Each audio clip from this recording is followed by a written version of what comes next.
ମୁଁ ଯଦି କହିବି ଗୋଟେ ମାଛକୁ ନେଇକି ଗଛରେ ଚଢ଼େଇବାକୁ, ସେ ମାଛ ଚଢ଼ିପାରିବ? ଗୋଟେ ପାରାକୁ କହିବି ତୁ ପାଣିରେ ଚାଲ, ସେ କେବେ ଚାଲିପାରିବ? ଚାଲିପାରିବନି। ସେମିତି ହେଉଛି ଆମ ଜୀବନ। ଆମେ ଯେଉଁ ଫିଲ୍ଡିଂ, ଯେଉଁ କାମ ଆମେ କରିପାରିବୁ, ଆମେ ସେଇଟା କରିବା। ନା କି ଚାରିଟା ଲୋକ କ'ଣ କହିବେ, ଚାରିଟା ଲୋକ କ'ଣ ଭାବିବେ, ମୁଁ ଏଇ କାମ କଲେ କ'ଣ ହବ, ରିଲେଟିଭ୍ କ'ଣ କହିବେ, ବନ୍ଧୁବାନ୍ଧବ କ'ଣ କହିବେ, ସାଙ୍ଗମାନେ କ'ଣ ଭାବିବେ, ବାହାରିବା ଯାଉଆ ଅସୁବିଧା ବେଳେ ନା କେହି ବି ସାହାଯ୍ୟ କରିବେନି।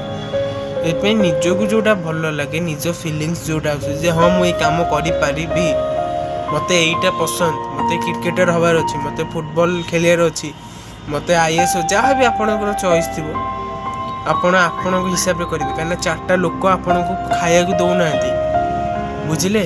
ଆଉ ଯଦି ଆପଣ ୱାନ୍ ସକ୍ସେସ୍ ହେଇଯିବେ ନା, ଯେଉଁଟା ଆପଣ ଚୁଜ୍ କରିଥିବେ, ଯେଉଁ ଚାରିଟା ଲୋକ ମନା କରୁଥିବେ ସେଇ ଚାରିଟା ଲୋକ ଆପଣଙ୍କ ପାଖରେ ଆସିବେ, ବୁଝିଲେ?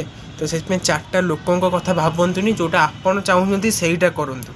କାହିଁକିନା ଚାରିଟା ଲୋକଙ୍କ ଭିତରେ ଆପଣ ବି ଅଛନ୍ତି, ତ ସିଏ ଆପଣଙ୍କ ଘର ଚଳଉନାହାନ୍ତି, ବୁଝିଲେ?